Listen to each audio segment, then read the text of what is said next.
Aujourd'hui, la fenêtre aux 1000 losanges.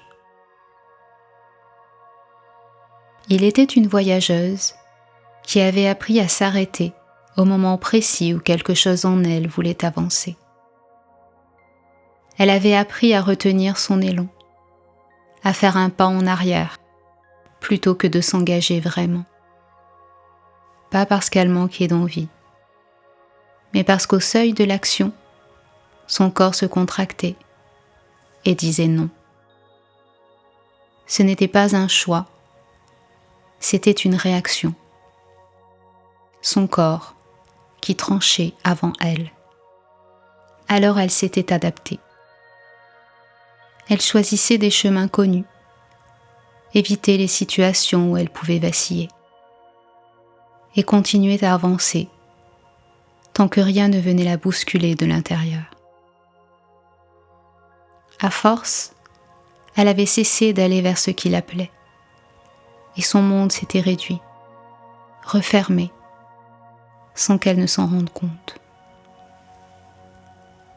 La voyageuse connaissait cet état qui la coupait d'elle-même, cet instant précis où tout bascule, où le corps se fige avant même d'avoir choisi. Sans bruit, ces renoncements s'étaient accumulés au fil du temps. Ces petits abandons que nous vivons tous, ces peurs muettes qui nous retiennent au bord de notre propre vie, comme autant de portes intérieures que nous refermons en silence. Jusqu'au jour où, sans vraiment savoir pourquoi, ses pas la menèrent dans une chambre ancienne, au cœur d'un château oublié des routes. Les murs de pierre gardaient la fraîcheur des siècles. L'air semblait immobile. Face à elle, une fenêtre aux 1000 losanges filtrait la lumière en fragments tremblants. Elle donnait sur l'extérieur, sur un monde tenu à distance. La voyageuse s'immobilisa. Son corps avait déjà freiné, avant même qu'elle n'ait choisi.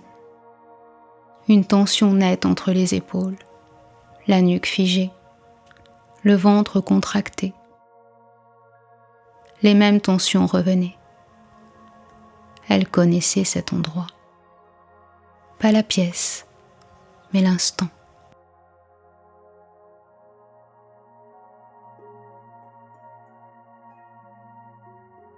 Les losanges dessinaient des formes mouvantes sur le sol. La voyageuse regardait la lumière s'y déplacer. Puis son regard se fixa.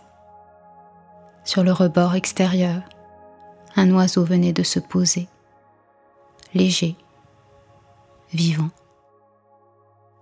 Puis il disparut presque aussitôt.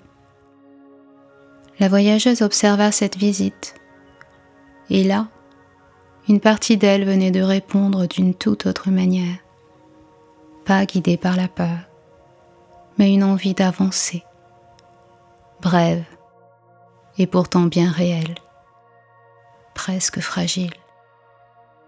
Avancer. Alors elle fit un pas vers la fenêtre. Son corps répondit immédiatement. Son souffle se coupa, pas à moitié, net, comme si l'air refusait d'entrer. Son cœur accéléra, trop vite, trop fort, désordonné. Plus rien ne suivait. La pièce semblait se replier autour d'elle. Un léger vertige traversa son corps, et le sol lui parut incertain, moins stable, moins sûr. Et surtout cette sensation que le fait de rester là devenait risqué. Reculer s'imposait. Maintenant. Son champ de vision se resserrait. La fenêtre, rien d'autre.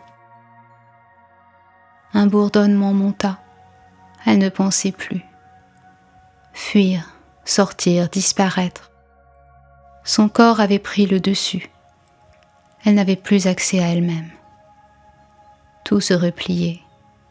Son corps tirait en arrière, d'un coup, sans prévenir. Rester là devenait impossible. Et pourtant, une part d'elle ne céda pas. Elle resta, sans savoir comment. Immobile dans cet espace tendu, là où tout se joue, elle observa. Pas ses pensées, mais ce qui se fermait en elle. Ses doigts qui se crispaient, son ventre qui se contractait, sa respiration qui se bloquait.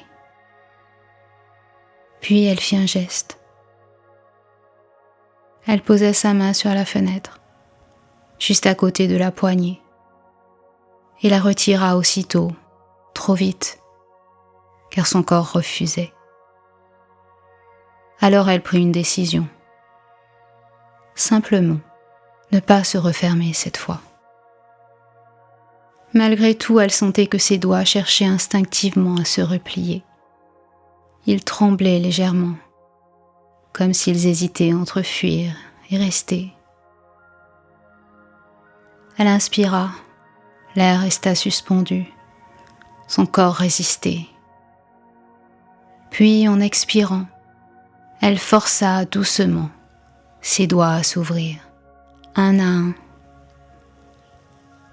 Un simple geste, mais à l'opposé de tout ce que son corps lui dictait.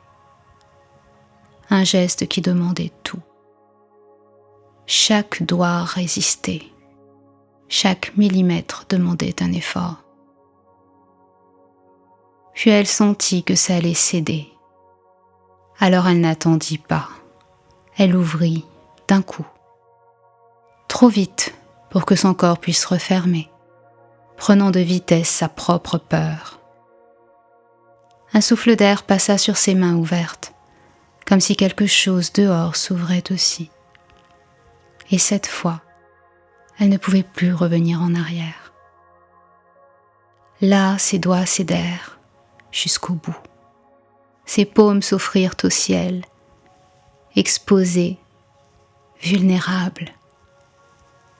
Dans ce geste, elle affirma « Je choisis de rester ». Elle demeura ainsi, paume ouverte. La peur était toujours là, mais la voyageuse ne la fuyait plus.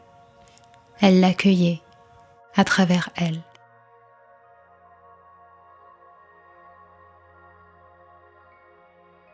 L'oiseau revint, plus proche cette fois. Il se posa sur le rebord un instant, puis il plongea dans le vide et s'envola. Aucun élan visible, aucune préparation, juste un passage. Et au même instant, quelque chose bascula en elle, une évidence. L'oiseau ne faisait pas disparaître le vide, il passait avec. Attendre que la peur disparaisse n'était plus nécessaire. La peur était toujours là, mais ce n'était plus elle qui décidait. Alors la voyageuse ne chercha plus à calmer la peur, et elle fit le geste. Sa main se referma sur la poignée. Une tension remonta aussitôt dans son bras, un signal net et immédiat. Son corps résista fortement, mais elle ne recula pas. Le mécanisme céda, tel un déclic. La fenêtre s'entr'ouvrit.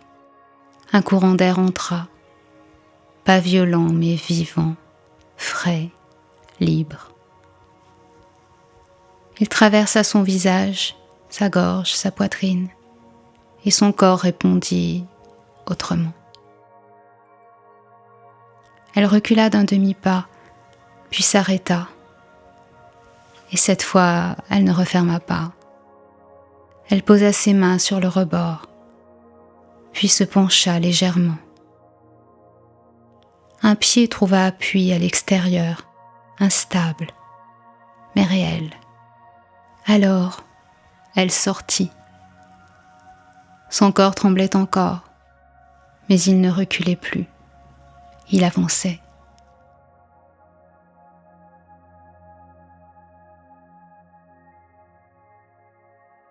La voyageuse regarda la fenêtre aux 1000 losanges. La fenêtre était toujours là, rien n'avait changé. Et pourtant, tout était différent. Ce n'était pas le monde qui s'était ouvert, c'était elle. La fenêtre ne représentait plus une limite, c'était désormais un passage qu'elle avait franchi. Cette fois, elle était allée jusqu'au bout. Et même tremblante, elle sut qu'elle venait de traverser un seuil qu'elle n'évitait plus.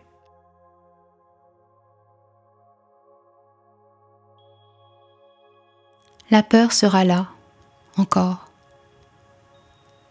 Mais si tu ne fuis pas et que tu avances avec elle, ce n'est plus elle qui décide. Alors, ce qui était une limite devient un passage.